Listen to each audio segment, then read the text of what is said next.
Hey guys, I am DMZO and this is Gamers Oasis. We're going to talk about Diary number 3 for the Haunted Beginnings.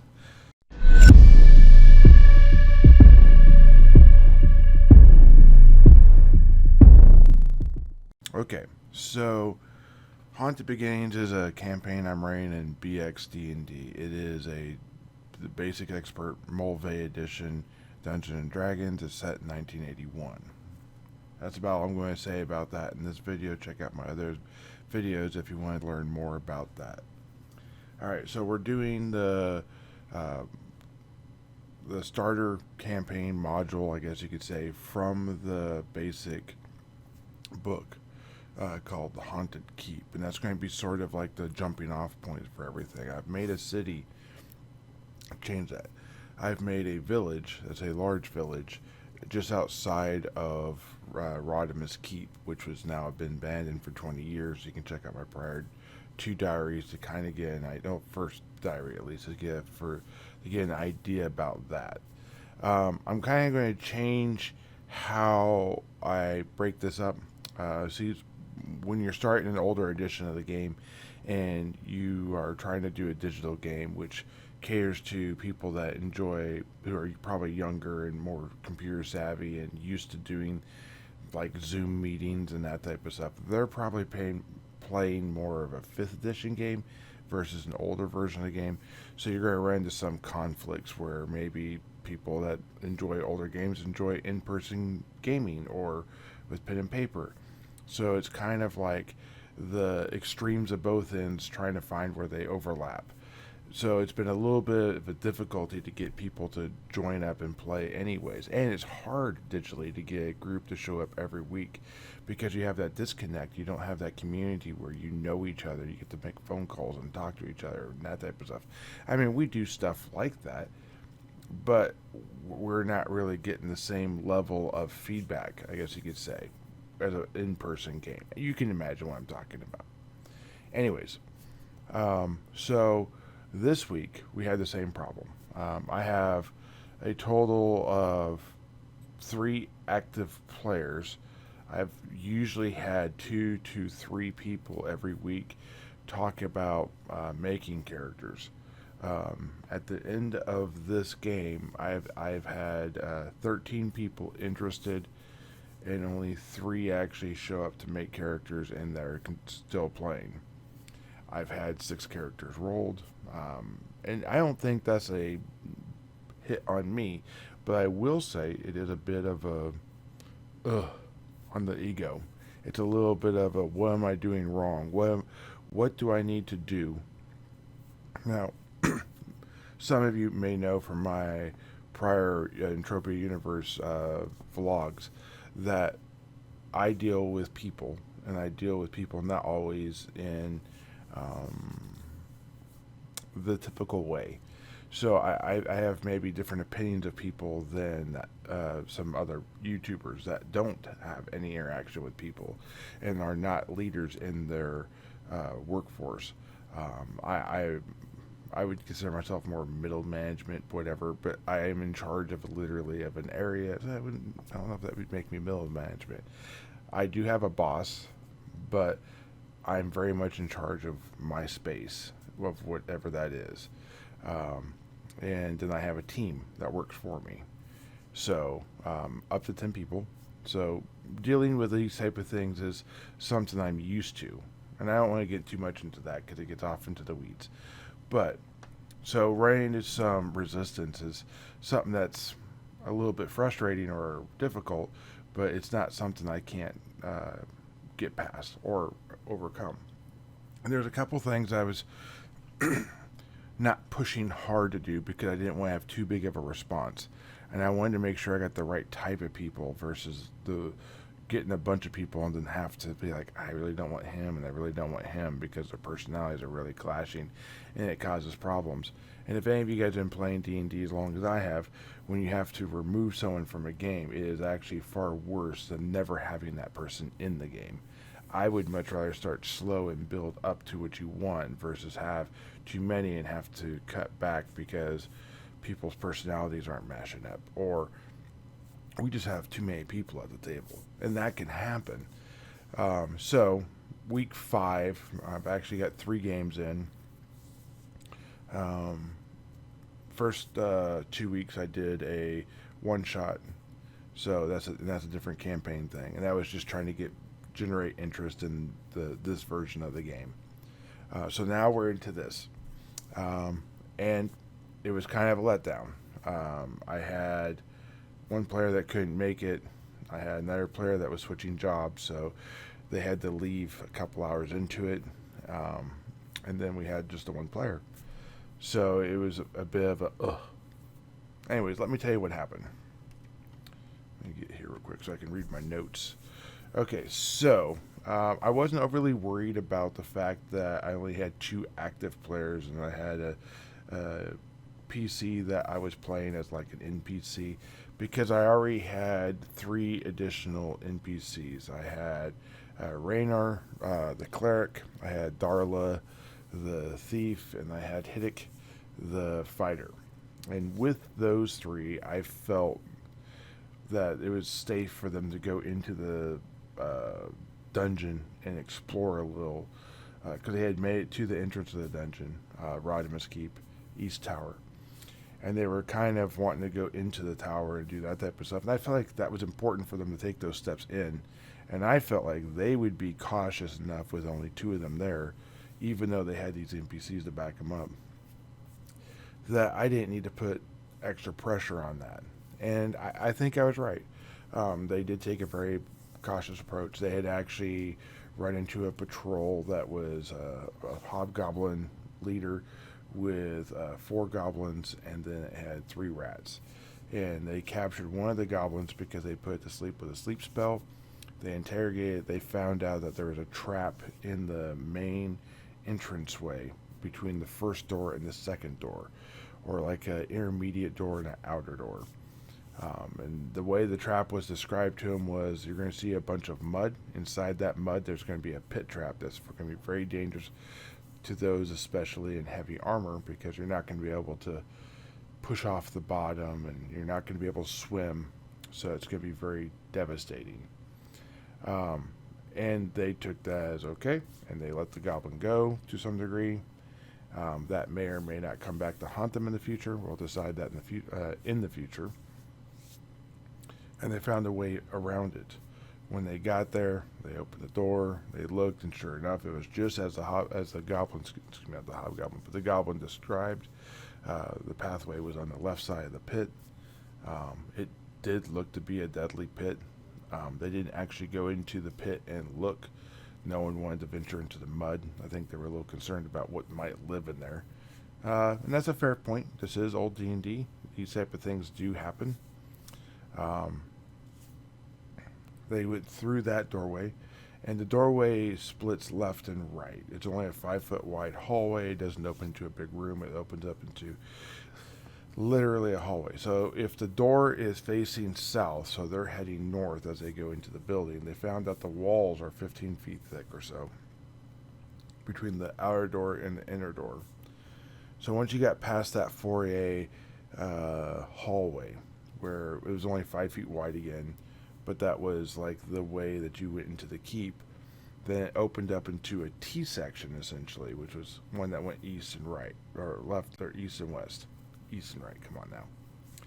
Anyways, so yeah, they looked to the left, they did a little bit of exploring, and they found 2 doors on the western wall, and the eastern wall looked solid. And then on the east, they found 1 door on the eastern wall, and it was a shorter hallway. They didn't actually see what all the way went down to the west, but they did see it went down for a ways. The truth of it is, and you know, in future games they'll find out what that means, but it would have been interesting if they would have followed that hallway all the way to the end. That's all I'm going to say. So they went ahead and went east. They went through the door. They had the rogue disarm the trap, all that type of stuff. Oh, I'm kind of skipping ahead. Let me go back to this real quick. So the thief made it across the pit, and they decided, let's make it safe for everyone else to cross.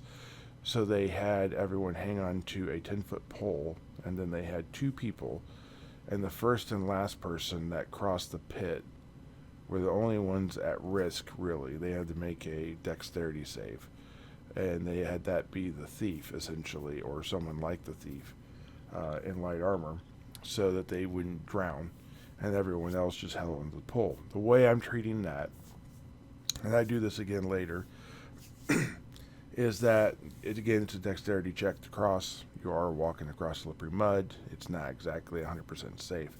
But because you have something there to guide you, it's going to be you only fail on a 20, a critical failure. They don't have critical failure in this version of the game, but let's just say they did. And you only fail on a 20, okay? Everything else, we assume you're able to make it. You're not being rushed. You're taking your time. You're being cautious. So just get you across. All right, perfect. So that works. Then, and everyone got across. They get to this room to the east. They open it up, and it's a room full of water.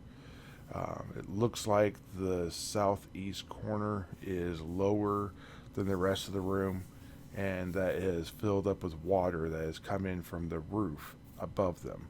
Now, they're in the tower, but the tower's been kind of destroyed, just like the rest of the castle has. And this tower only has one floor, and if you look up, you can actually see open sky. So rainwater has come in through that hole. Rocks from the above floors have fallen through that hole and are laying in this water. Some of these rocks are huge. They look to be 2 or 3 feet tall, and they're literally sticking partially out of the water. So this water looks to be a couple feet deep, but you really can't see the bottom. The same color mud that was in the hallway, in the intermediate, between the intermediate door and the outer door, is settled in the bottom of this water. So somehow mud has gotten in here to some degree, and you can't see the bottom. Essentially, it's kind of hazy and murky.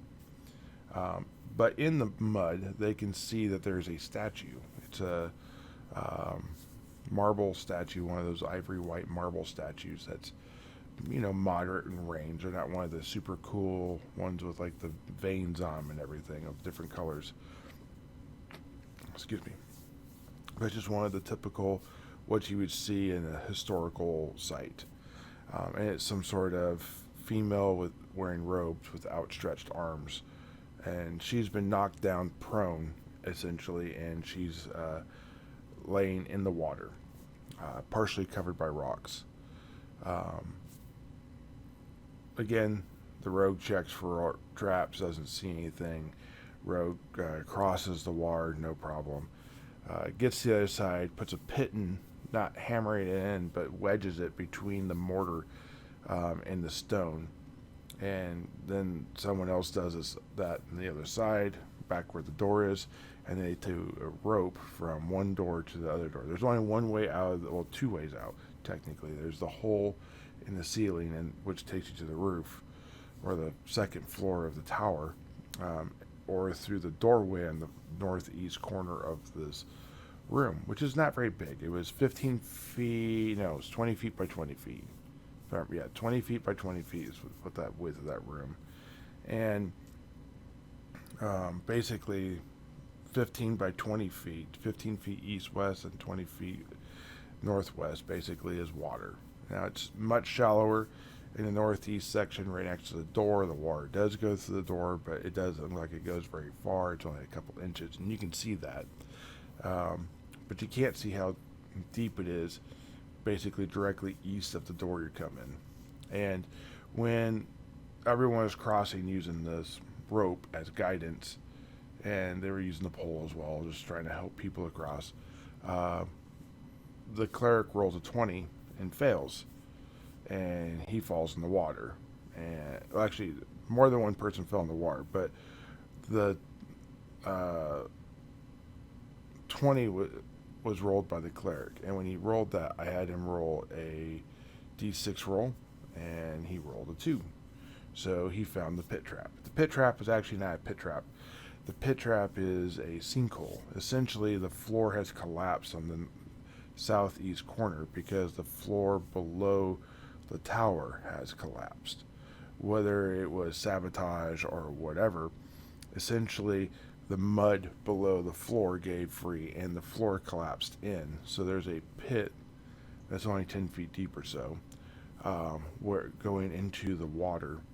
And the cleric in his armor fell in. This is Jackson. Jackson the cleric fell in. And Jackson was able to get a firm grip on the ground and push off. And they were reaching in there with a pole anyways to help him. So he had lots of support, lots of help. When he was down there, though, he displaced a bunch of mud and muck, making it so he could not see anything at all. He felt, though, the hard stones at the bottom, which was basically the floor, broken up. And he felt something slide underneath his feet, and he heard metal on metal sound. And then he heard something crack and break as he pushed off, and he felt like his foot kind of got tangled up in something as he was pushing off. So whatever he was pushing off broke, and then but he was able to get out. He got a good push on the second push and was saved. No problems, no drowning, no nothing. Could have been bad, especially if he was by himself, especially if he was with people who didn't care. But he wasn't, so it was no problem. Went ahead, got him out, but he said, there's something down there. I think it's worth checking out. And nothing was grabbing me, so I don't think there's anything in there dangerous. So they sent the rogue in there. Rogue went checking it out. Basically blind, putting his hands down there to try and feel stuff. And he found what he thought was some sort of discs, like maybe coins. He brought it up. It turned out to be some silver coins that were quite corroded. They got kind of excited, and they said, maybe we can collect a whole bunch of coins. He went back down there. He found what appeared to be a chest that had fallen through the floor. Maybe that extra weight was what caused it all to fall. And he found bones of a person of some nature. They never identified the race of the bones because they couldn't see it, and they never pulled it up. But they could tell there was a dead person or someone who had died in there.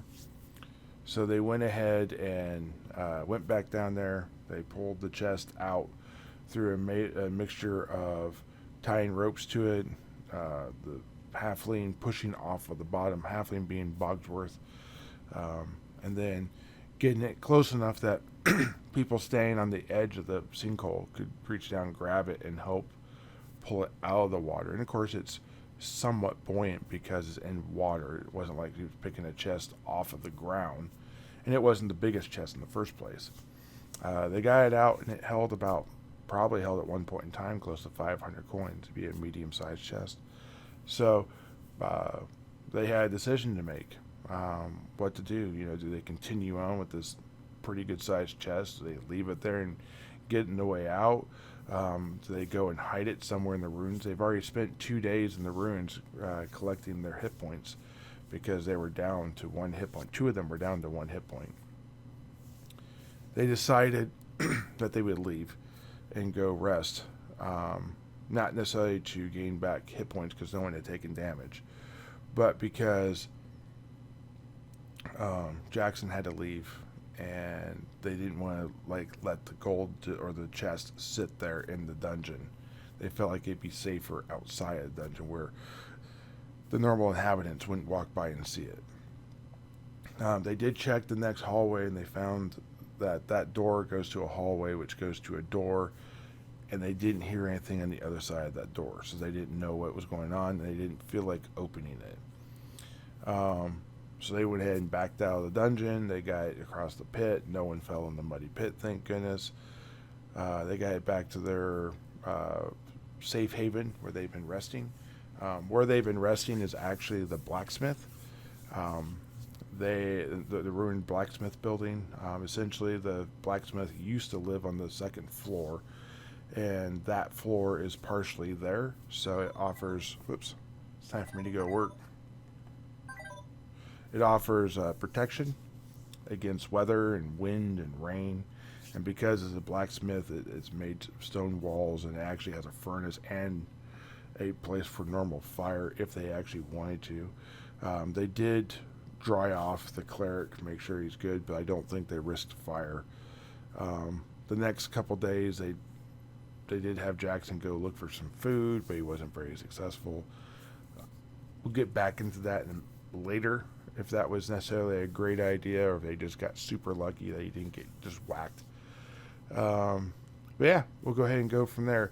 So this is what would be the end of session 3 of the actual going there.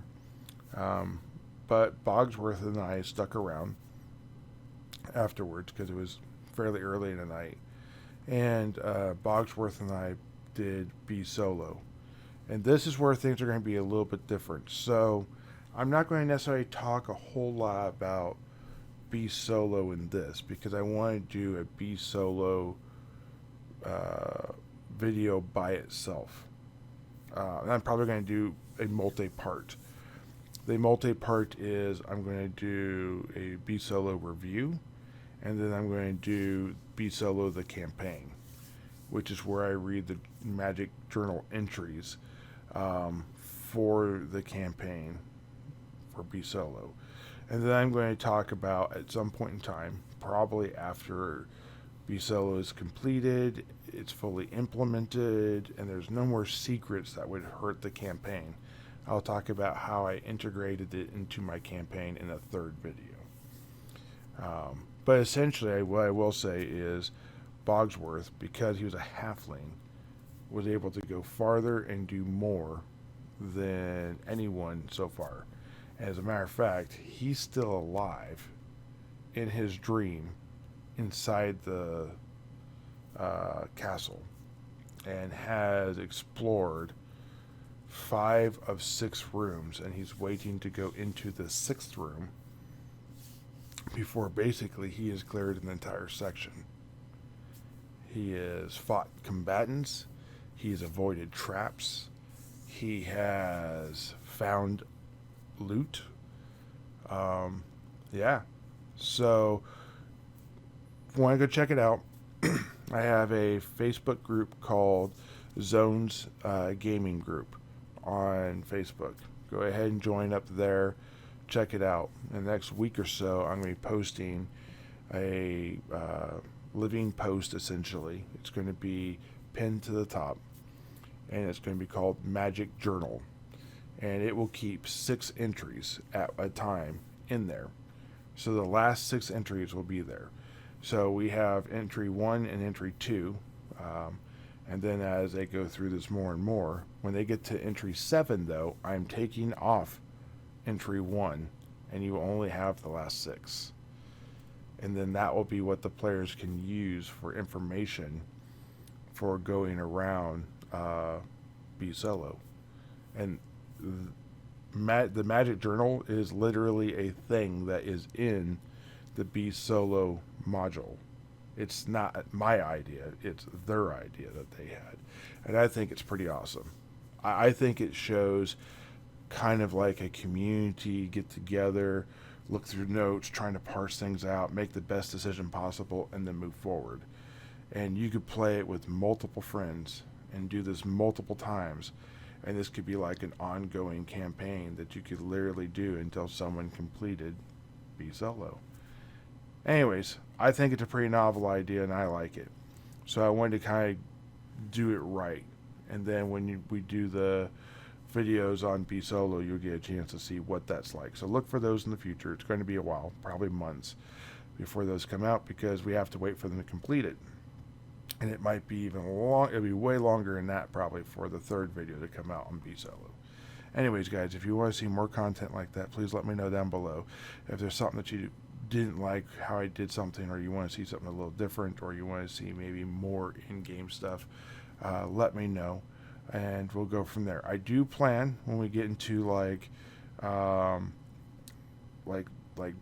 through 4, which is going to be in Search of the Unknown, Keeping the Borderlands, Palace of the Silver Princess, and Lost City. When we get into those, I do plan to be a little bit more visual in what's going on with that type of stuff, but I'm still I don't want to take too much away from the adventure. I want you to be able to listen to the campaign diary and still be able to play the game. And I still want to do actual specific DM versions of those games so that people can use that when they move forward. But anyways, guys, thank you. Keep rolling those dice, and I appreciate what you guys do.